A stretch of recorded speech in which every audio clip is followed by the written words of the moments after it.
बाबांवरनं मरून रंग भारी दिसणार आहे. आणि हो, आईंसाठी जीन्स घेतली ती जरा सरप्राईज ठेवायची बरं का. काय झालं? बाबांना कसं सांगायचं आपण जमीन बुक करतोय ते? उगाच गैरसमज करून घेतील ते. त्यांना वाटेल मुलगा आता वेगळा राहतोय की. अरे पण आपण थोडी फक्त आपल्या दोघांसाठी जागा घेतोय, आई बाबा पण राहणार आहेत तिथे. मागचा अनुभव आठवतोय ना? सगळी माणसं सारखी नसतात रे. हे बघ, गेल्या वेळी ना आपण चुकीच्या लोकांकडे गेलो होतो, पण ह्या वेळी आपण जमीनवाल्यांकडे जातोय.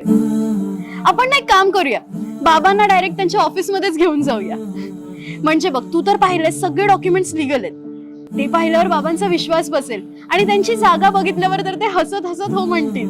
हे मला काय वाटतं माहितीये, त्यांना आहे ना पैशाचं टेन्शन आहे. अरे हो, पण त्यांना जेव्हा कळेल की फक्त 25,000 रुपये भरून आपण जागा बुक केलीये आणि राहिलेली रक्कम आपण हप्त्याने भरणार आहोत, तेही फक्त 0% इंटरेस्टवर, त्यावेळी रिलॅक्स होतील ते. हे तुला खरं सांगू, जमीनवाल्यांकडून जागा घेणं हा आपल्या आयुष्यातील बेस्ट डिसिजन आहे. चला आता तरी सांगायचंय का बाबांना? फक्त सांगायचं नाही, गुड न्यूज दे. 1 कोटीहून अधिक भारतीयांनी निवडला आहे जमीनवालेला. जमिनीत गुंतवणूक म्हणजे जमीनवाले.